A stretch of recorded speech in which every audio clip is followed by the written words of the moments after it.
नमस्कार दोस्तों, जय हिंद, वंदे मातरम। स्वागत है आपका अपने टीटी फैमिली शिक्षकों के परिवार जायसवाल कोचिंग सेंटर पर, पावर्ड बाय शिक्षा ही प्रकाश है। साथियों, आज की क्लास में हम बात करने वाले हैं आपके एमपी टेट वर्ग 3 चयन परीक्षा 2025 की तैयारी आपकी स्टार्ट हो चुकी है, जिसमें हम पर्यावरण अध्ययन अर्थात इन्वायरमेंट स्टडीज का चैप्टर करेंगे। कल हमने चैप्टर किया था हमारे प्राकृतिक संसाधन को डिटेल के साथ चर्चा किया था, इंपॉर्टेंट टॉपिक्स भी आपको बताया गया था। आज जो है हमारे प्राकृतिक संसाधन से इंपॉर्टेंट क्वेश्चंस करेंगे, आपके प्रीवियस ईयर में पूछे गए प्रश्न को करेंगे, साथ ही संभावित जो प्रश्न रहने वाले हैं वो सभी हम करने वाले हैं। बाकी सभी क्लासेस चल रहे हैं जिनका प्लेलिस्ट भी आप लोगों को दे दिया जाएगा। तो सभी शिक्षक बंधुओं का, सभी भावी अध्यापक अध्यापिकाओं का वेलकम, अभिनंदन है आपके अपने टीटी फैमिली शिक्षकों के परिवार जायसवाल कोचिंग सेंटर पे। तो चलिए शुरुआत करते हैं साथियों। एनसीईआरटी पैटर्न पर यह क्लास आपकी रहने वाली है और इस में ये class number 5 by Jaiswal sir रहने वाली है, जिसमें हम टॉप 25 क्वेश्चंस करेंगे।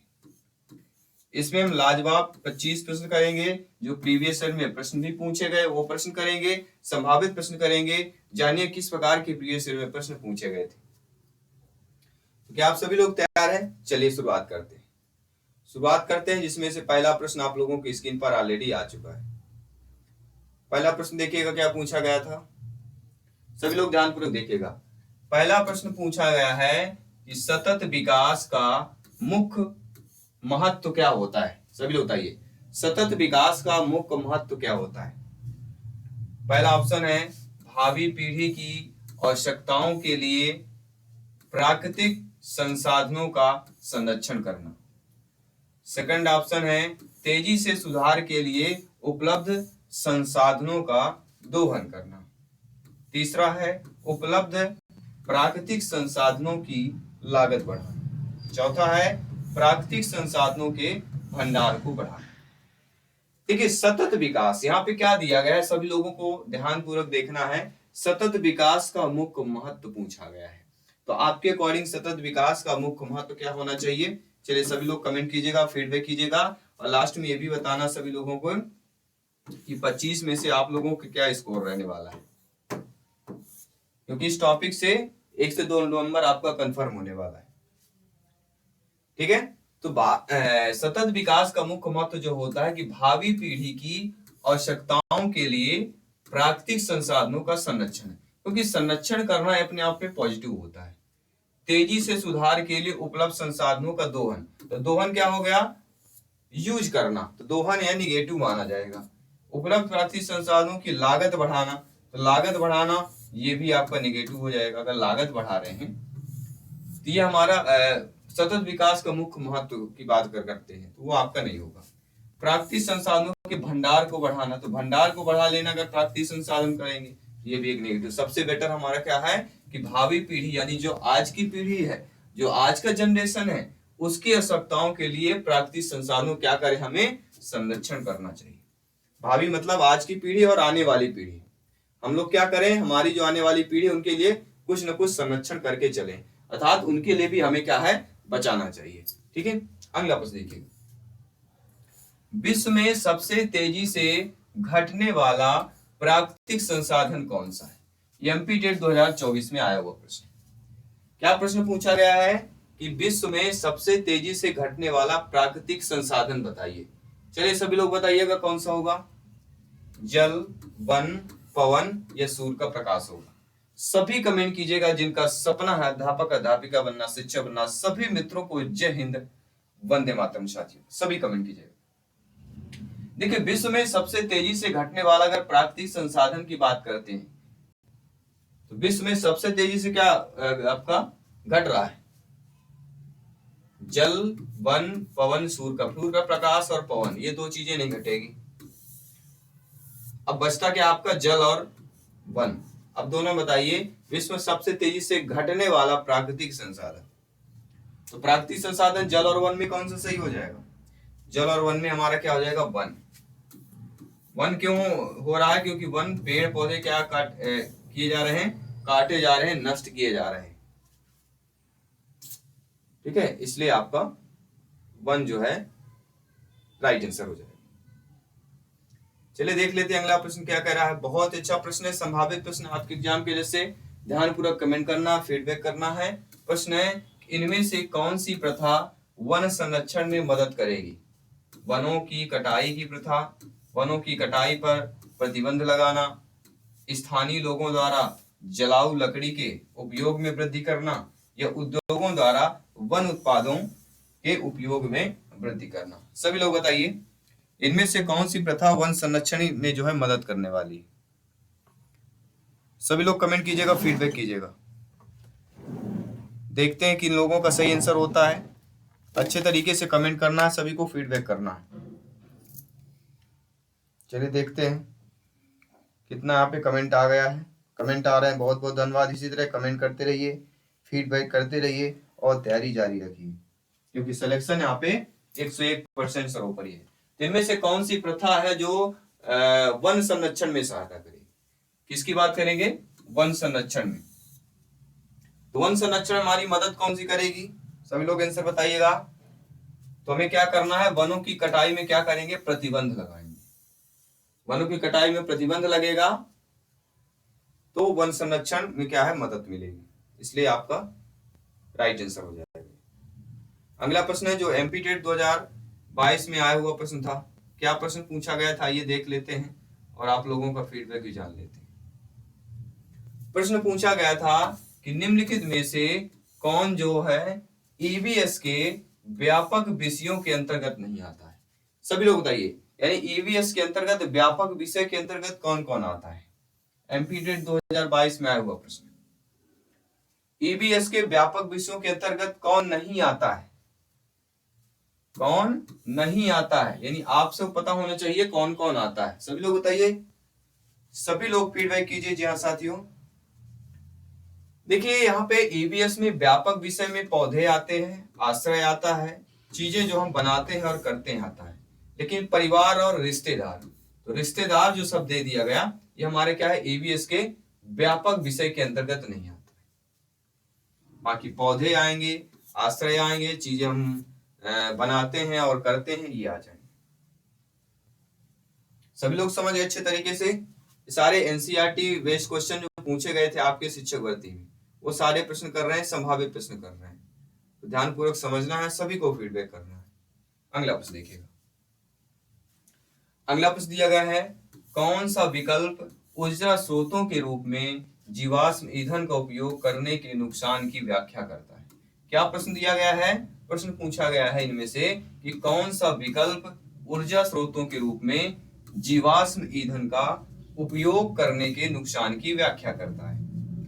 पहला ऑप्शन है, जब ये जलते हैं तो यह हानिकारक गैसें वातावरण में छोड़ता है, इसे पृथ्वी के अंदर से निकाला जाता है, यह जलने की प्रक्रिया में ऑक्सीजन का उपयोग करता है, या इसका परिवहन कठिन होता है। तो कौन सा विकल्प जो है ऊर्जा स्रोतों के रूप में आपका जो है जीवाश्म ईंधन, क्या है? जीवाश्म ईंधन का उपयोग करके नुकसान की व्याख्या करें। तो उपयोग करके नुकसान की व्याख्या करें मतलब राइट आंसर क्या होगा? सभी लोग बताइए, सभी लोग बताइए, सभी लोग फीडबैक कीजिए। इसका राइट आंसर क्या होगा? अर्थात जब ये जलते हैं तो यह हानिकारक गैसें वातावरण में छोड़ता है। क्या है? जीवाश्म ईंधन। जीवाश्म ईंधन का उपयोग करने के नुकसान की व्याख्या। जीवाश्म ईंधन का उपयोग करते उसका नुकसान क्या है? जब कोई भी जीवाश्म ईंधन जलेगा तब हानिकारक क्या करेगा? गैस छोड़ेगा। मतलब कोई भी जीवाश्म ईंधन जलाएंगे तो वह क्या हमें देता है? उसके बदले हानिकारक गैस को छोड़ता है। इसके बाद अगला प्रश्न देख लेते हैं। यह संभावित प्रश्न है, 1 नंबर पक्का और सटीक करने वाला प्रश्न है। सभी लोग ध्यानपूर्वक समझिए, 1 नंबर पक्का करने वाला प्रश्न है। क्या प्रश्न है कि 3 आर जो हमें दीर्घकालिक उपयोग के लिए प्राकृतिक संसाधनों को संरक्षित करने में मदद करते हैं। कई बार पूछा गया है। पुनः चक्रण, पुनः जनन या पुनः उपयोग, कम करना, पुनर्जीवित करना या पुनः उपयोग करना, कम करना, पुनः उपयोग करना या पुनः वितरित करना, या कम करना, पुनः चक्रण करना, पुनः उपयोग करना। क्या राइट आंसर होगा? सभी लोग बताइए। आप सभी लोग भावी अध्यापक अध्यापिकाएं, शिक्षक बंधु हैं, आप सभी लोग ज्ञानी सर्वव्याख्याता लोग हैं। आप सभी लोग जानते समझते हैं, इस प्रश्न का जवाब भी आप लोग जानते हैं। और आई होप, मुझे पता है आप लोगों ने अभी तक कमेंट के माध्यम से बता भी दिया होगा कि 3 R जो हम दीर्घकालिक उपयोग के लिए प्राकृतिक संसाधनों को संरक्षित करने में मदद करते हैं, वे हमारे कौन से कहलाते हैं?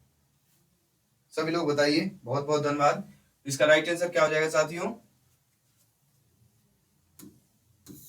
इसका राइट आंसर है, इसको क्या करना है? कम करना है। कम करने के बाद पुनः चक्रण करना है, और चक्रण करने के बाद पुनः उपयोग करना है।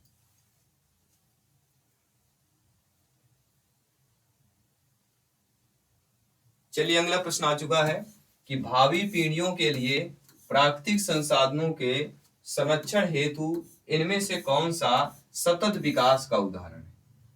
जल संसाधनों की सफाई, वैकल्पिक ईंधन भंडार खोजना, नए उद्योग स्थापित करने के लिए वनों का सफाया करना, या खनन के बाद अपशिष्टों के सुरक्षित निपटान की योजना बनाना। सभी लोग बताइए।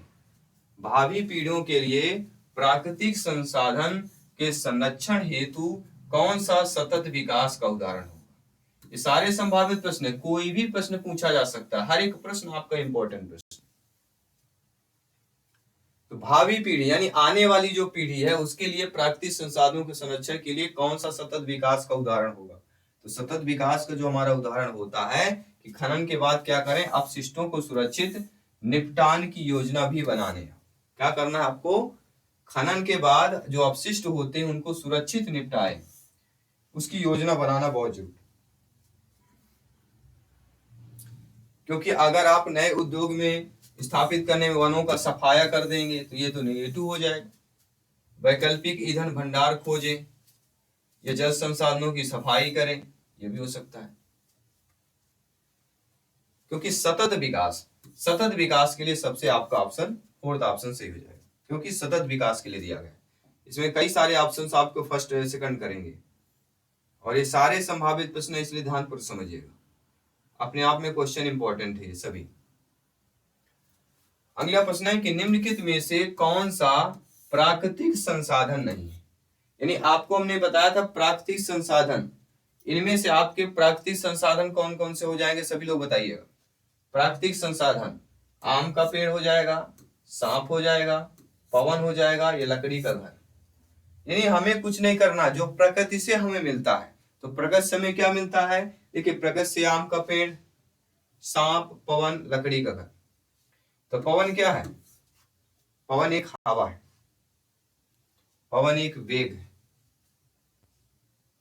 ये हमारे क्या है? प्राकृतिक संसाधन है। सांप ये भी प्रकृति से मिलता है, आम का पेड़ ये भी प्रकृति से मिलता है। तो ये तीनों हमारे क्या कहलाएंगे? प्राकृतिक संसाधन कहलाएंगे। इनमें से कौन सा जो लकड़ी का घर होता है, ये खुद इंसान बनाते हैं, ये मानव निर्मित कहलाएगा। ये क्या कहलाएगा? ये मानव निर्मित हो जाएगा।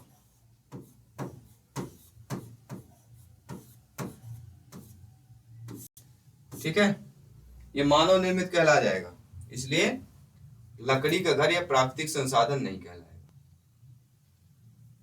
चलिए अगला प्रश्न देख लेते हैं। अगला प्रश्न क्या पूछा जा रहा है? बहुत अच्छा प्रश्न दिया गया कि भारत में वन्य जीव संरक्षण अधिनियम किस वर्ष लागू किया गया था?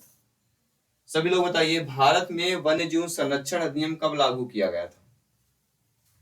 आपके 1952 में, 1962 में, 1972 में, या 1982 में? सभी लोग बताइए, फीडबैक कीजिएगा।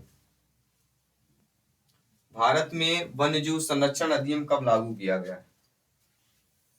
प्रत्येक ब्रदर, सिस्टर एंड टीचर्स का कमेंट, फीडबैक सर्वोपरि है, सम्मान है, जयसवाल सर अभिनंदन स्वागत करते हैं। चलिए सभी लोग बताइएगा, राइट आंसर क्या होने वाला है? भारत में वन्य जीव संरक्षण अधिनियम किस वर्ष लागू किया गया था?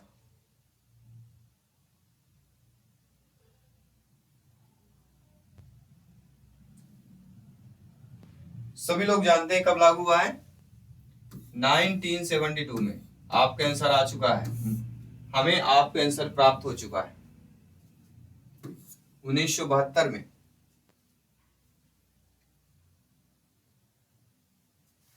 और इसका संशोधन कब हुआ है? इसका संशोधन भी हुआ है 2003 में, इसका संशोधन किया गया फिर से, ये भी आ सकता है।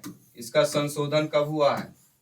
इसका संशोधन कब हुआ है? 2003 में हुआ है। ये भी आप लोगों को नोट कर लेना है। वन्य जीव संरक्षण नियम जो है इसका संशोधन पूछा जाता है, तो 2003 में इसका संशोधन किया गया है। ठीक है, और भी इसके कई सारी चीजें हैं जो हम आने वाले क्वेश्चनों पे, आने वाले क्लासेस में डिटेल के साथ चर्चा भी करेंगे। अगला, गंगा एक्शन प्लान किसने तैयार किया? प्रदूषण विभाग, पर्यावरण विभाग, नदी विभाग या उद्योग विभाग? सभी लोग बताइए, गंगा एक्शन प्लान किसने तैयार किया?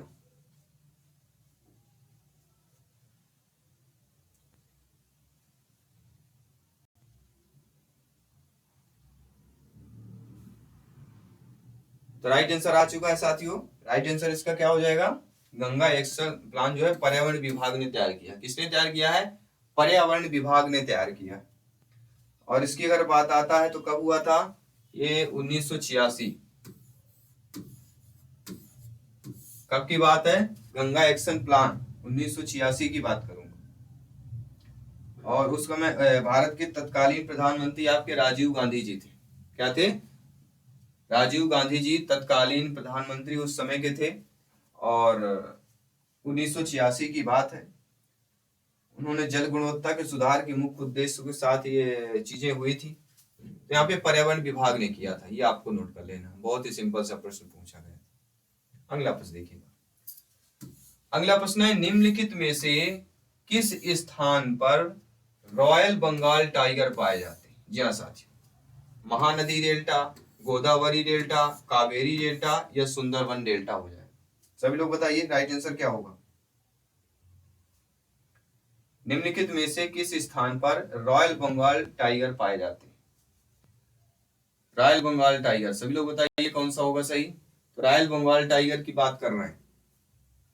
राइट आंसर आ चुका है साथियों, सुंदरवन डेल्टा। क्या हो जाएगा यहाँ पे आपका? सुंदरवन डेल्टा हो जाएगा।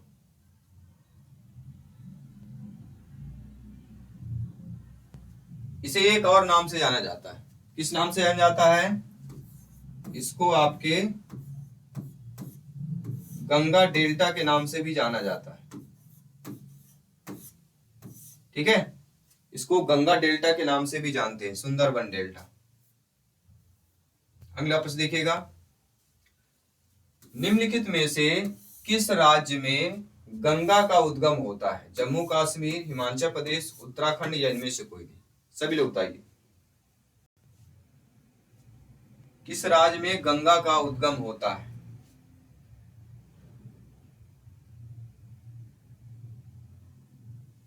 देखिए, जब भी गंगा के उद्गम की बात की जाती है एक ही नाम आता है, वो है आपका कौन सा? उत्तराखंड। क्या सभी को ना उत्तराखंड की बात आती? गंगा में अगर उद्गम की बात आती तो उत्तराखंड आती। और ये गंगोत्री से निकल के कहां पे? विशाल मैदानी क्षेत्र के बाद बंगाल की खाड़ी में समुद्र में समा जाती है। चलिए अगला प्रश्न देख लेते हैं। बहुत अच्छा प्रश्न दिया गया है। अगला प्रश्न है, एक छात्र अध्ययन करता है कि किसी क्षेत्र में जल संचयन प्रणाली के निर्माण से जल संरक्षण में मदद मिल सकती है। इस प्रणाली के निर्माण से किसी क्षेत्र को किस प्रकार मदद मिल सकती है? इससे सूखे की घटनाएं कम होंगी, इससे वर्षा जल का रिसाव कम होगा, यह नदियों जैसे सतही जल का आपूर्ति करेंगी, या इससे सतही अपवाह के प्रवाह की गति बढ़ जाएगी। एक छात्र अध्ययन करता है कि किसी क्षेत्र में जल संचयन प्रणाली के निर्माण से जल संरक्षण में मदद मिल सकती है। इस प्रणाली के निर्माण में किस क्षेत्र को जो है मदद मिलेगी? देखिए, जल संरक्षण में मदद की बात की जा रही है, तो जब जल संरक्षण में मदद की बात की जा रही है मतलब इससे क्या होगा? सूखे की घटनाएं क्या कम होंगी। क्योंकि जब जल संरक्षण की रोका जाएगा तो सूखा नहीं होगा, मतलब जो सूखे की घटनाएं होती हैं उनकी गिरावट आएगी। इसलिए पहला ऑप्शन सही है। ठीक है, सभी लोग समझ गए अच्छे तरीके से। चलिए इसके बाद अगला प्रश्न देखते हैं। अगला प्रश्न कह रहा है कि निम्नलिखित में से कौन सा जो है प्राकृतिक संसाधन नहीं? मिट्टी, पानी, वायु, बिजली। प्राकृतिक यानी जो हमें प्रकृति से ना मिला हो, मानव निर्मित हो। तो यहाँ पे सोचिए क्या क्या मानव निर्मित हो सकता है। प्रकृति हमें क्या मिला है? मिट्टी मिला है, पानी मिला है और वायु मिली।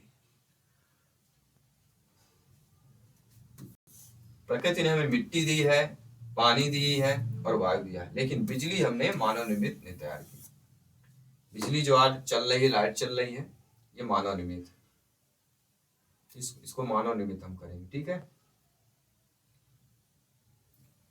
चलिए अगला प्रश्न देख लेते हैं।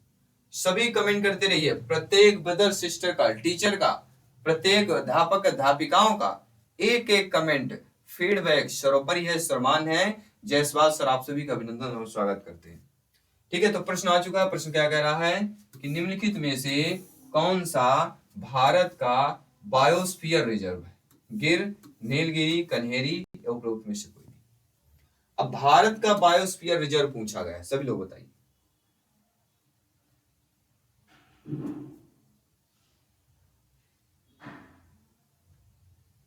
भारत का बायोस्फीयर रिजर्व, सभी लोग बताइए क्या होगा आंसर।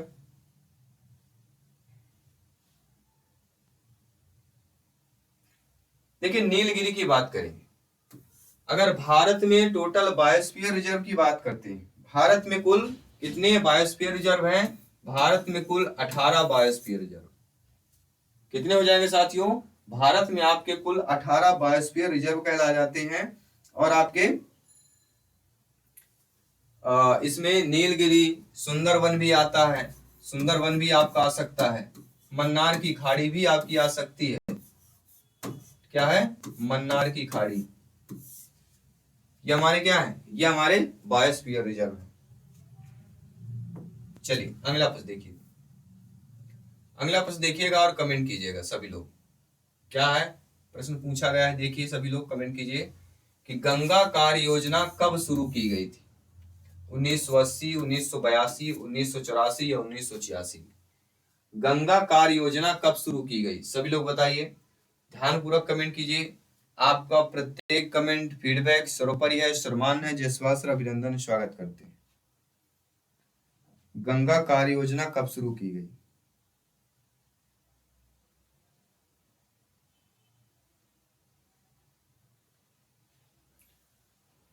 गंगा कार्य योजना या गंगा एक्शन प्लान आपने सुना होगा।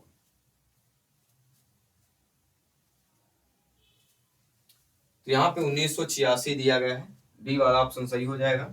लेकिन कहीं कहीं आपको 1985 भी मिल सकता है, ठीक है, 1985 भी दिया जा सकता है, लेकिन यहाँ पर आपका फोर्थ वाला ऑप्शन सही हो जाएगा। ठीक है, सभी लोग समझ गए। और गंगा परियोजना का जो उद्देश्य था, इसको 2014 में नमामि गंगे का नाम दिया गया। क्या दिया गया?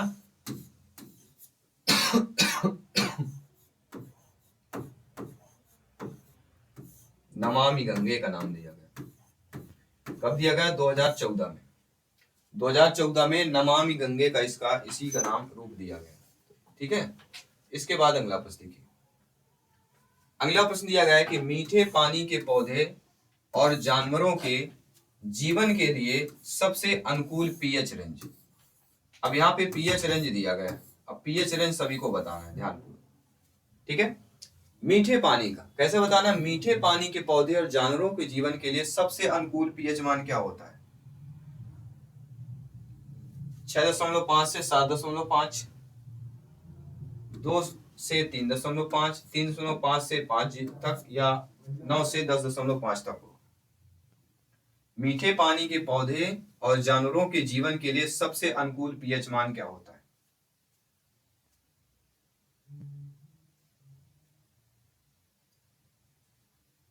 राइट आंसर क्या होगा सभी लोग बताइए। यहाँ पे जो पहला ऑप्शन दिया गया वह हमारा सही हो जाएगा, 6.5 से 7.5। और इस सीमा के नीचे या ऊपर अगर पीएच मान जल का जाता है तो क्या है? वह हानिकारक कहलाएगा, वह पीने योग्य नहीं होगा। पिएंगे तो बीमारी आएगी या कुछ चीजें आपके बॉडी क्या है उसको एब्जॉर्ब नहीं करेगा, कुछ ना कोई रिएक्शन देगा। अगर इसमें अम्लीय पानी दे दिया जाए, एक चीज और जान लीजिए सभी लोग, अगर इसमें अम्लीय पानी पूछा जाता है, इसको भी नोट कर लीजिएगा।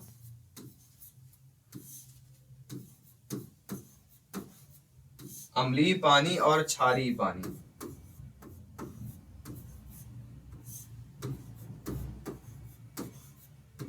ठीक है, अगर अम्लीय पानी की मैं बात करता हूं तो 3.5 से इनका पीएच मान 5 तक होता है। अगर मैं क्षारीय की बात करता हूं, क्या करूंगा, अम्लीय का 3.5 से 5 पीएच मान होता है। अगर क्षारीय होता है तो जो 8 से ऊपर या 8.3 के पीएच मान से जितना भी ऊपर होगा वह क्या कहलाएगा, क्षारीय कहलाएगा।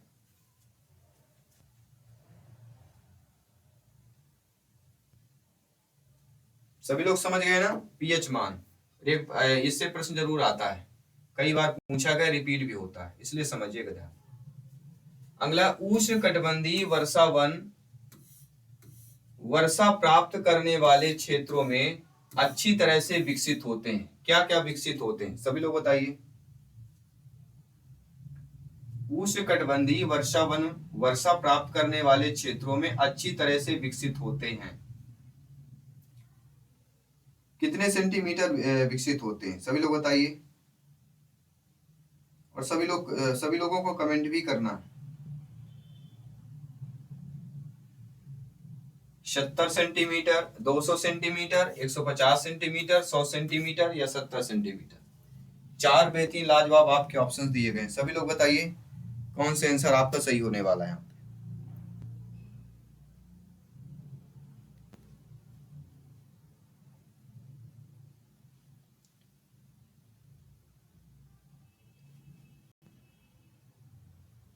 चलिए, राइट आंसर आ चुका है। यहाँ पे राइट आंसर क्या होगा,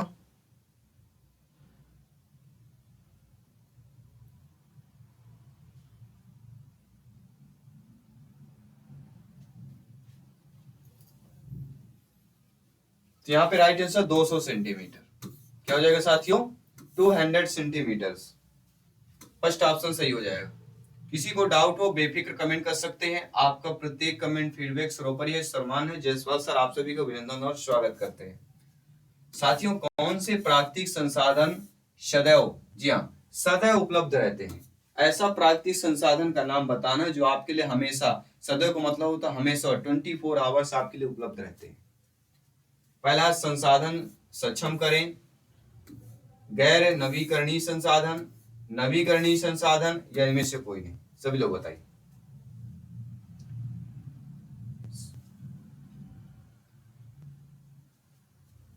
सभी लोगों को ध्यानपूर्वक कमेंट करना है। एक एक क्वेश्चन यहाँ पे इंपॉर्टेंट है, देखते हैं किनका आंसर सही होता है।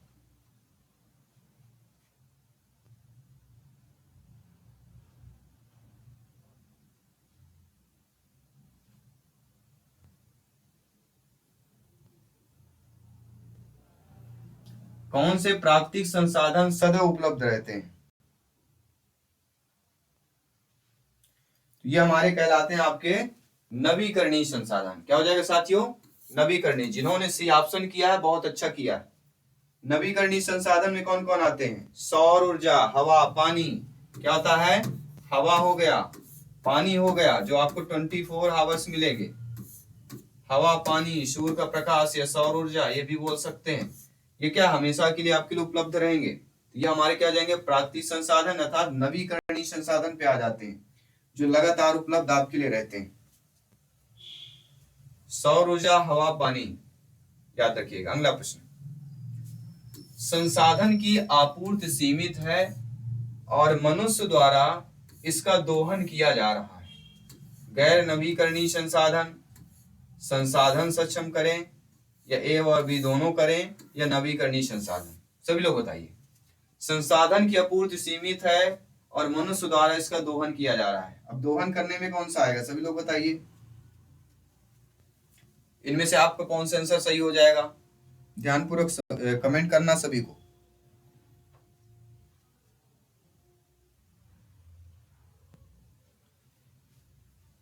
संसाधन की आपूर्ति सीमित है और मनुष्य द्वारा इसका दोहन किया जा रहा है। सभी लोग बताइए इसका राइट आंसर क्या होगा।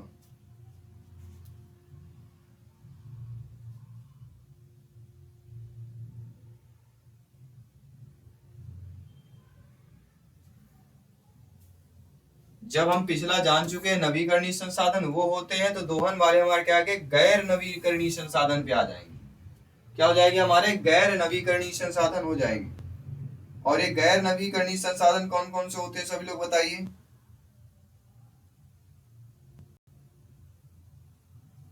कमेंट करके बताइए, गैर नवीकरणीय संसाधन के एग्जांपल्स आपको कमेंट करना है।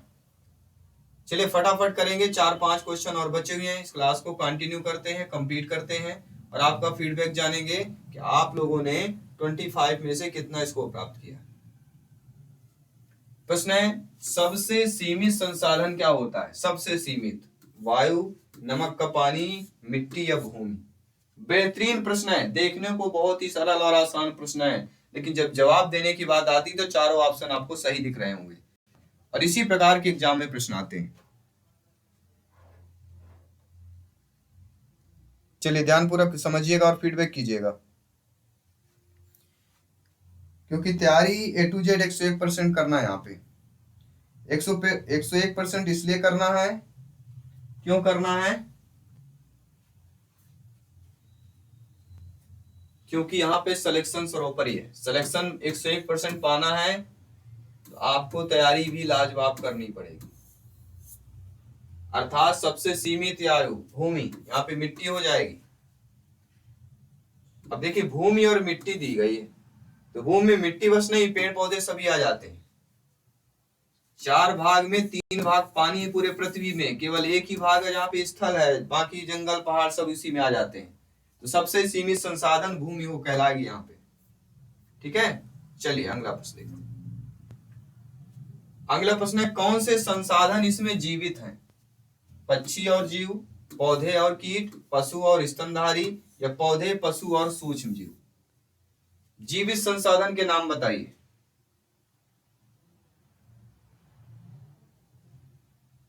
ओवरऑल सारे एनसीईआरटी के क्वेश्चंस है आपके। कौन सा संसाधन जीवित संसाधन कहलाएगा?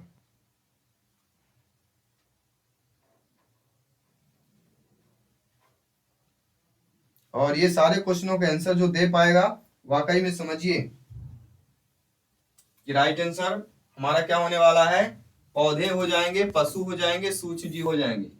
ये सारे हमारे जीवित संसाधन कहलाए जाएंगे और इसमें ये सारे पशु पक्षी जीव पेड़ पौधे सभी आ जाते हैं, इसलिए 4th ऑप्शन सही करना है।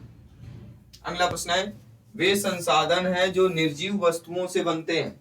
ऐसे संसाधन का नाम बताना है जो हमारे क्या बनते हैं? निर्जीव वस्तुओं से बनते हों।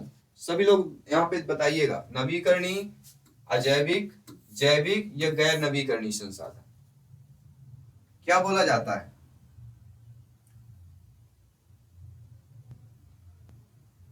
वे संसाधन जो निर्जीव वस्तुओं से बने होते हैं।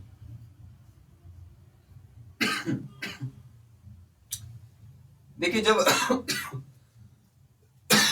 निर्जीव का मतलब होता है अजैविक या अजैव कह सकते हैं, जिसमें जीवन ना हो, तो अजैविक संसाधन अर्थात सेकंड ऑप्शन जो दिया गया है वह आपका सही हो जाएगा।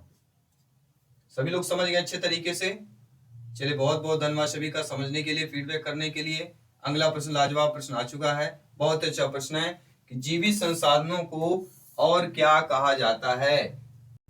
ये एमपी टेट में आया हुआ प्रश्न है, ध्यानपूर्वक समझकर इसको फीडबैक करना है। जीवित संसाधनों को और क्या कहते हैं? गैर नवीकरणीय संसाधन, नवीकरणीय, अजैविक या जैविक संसाधन। जिनमें जीवन हो उनको जैविक संसाधन, अर्थात जिनमें जीवित संसाधन उसको जैविक संसाधन के नाम हम यहाँ संज्ञा दे सकते हैं, नाम दे सकते हैं। और अगला प्रश्न रहेगा जो आप सभी के लिए मॉक क्वेश्चन के रूप में रहेगा कि पर्यावरण को बचाने के लिए इनमें से कौन सी पद्धति अपनाई जा सकती है? अगर हमें इन्वायरमेंट पर्यावरण को बचाना है तो इनमें से कौन सी पद्धति होगी जो हम अपना सकते हैं? एकल उपयोग प्लास्टिक बैग के उपयोग से इनकार करने या कागज के थैलों का उपयोग कम करें, एकल उपयोग बैगों का पुनर्चक्रण करें या बेकार भोजन का। पर्यावरण को बचाने के लिए इनमें से कौन सी पद्धति अपनाई जा सकती है? आप स्वयं सोचिए, आप सभी लोग शिक्षक बंधु हैं, इस देश की शिक्षा की व्यवस्था के नींव है आप लोग, तो आप लोग बताइए, अगर आप लोग खुद सोचिए, अगर आपसे मैं प्रश्न करता हूं कि पर्यावरण को बचाने के लिए कौन सी पद्धति आप अपना सकते हैं, जिनमें से एकल उपयोग प्लास्टिक बैग का उपयोग से आपको इनकार करना है, मना करना है, या कागज के थैलों का उपयोग आपको कम करना है, या एकल उपयोग बैगों का पुनर्चक्रण करना है, या बेकार भोजन का, क्या कारण हो सकता है यहाँ पे। सभी को कमेंट करके फीडबैक करके बताना है। सभी क्लासेज आपकी डेली चल रही हैं, हर सब्जेक्ट की क्लासेज यहाँ पे होगी। जिनको भी अभी तक आपने अगर नोट्स नहीं लिया संस्था का, नोट्स लेने के लिए व्हाट्सएप मैसेज करना है 9630689598, ये संस्था का व्हाट्सएप नंबर है। ठीक है, यहाँ पे आपको व्हाट्सएप मैसेज करेंगे, आपको सारी डिटेल मिल जाएगी। तो आई होप सभी लोग समझ गए होंगे। मिलता हूँ आपके अगली क्लास पर। सभी मित्रों को जय हिंद, वंदे मातरम, धन्यवाद सभी का।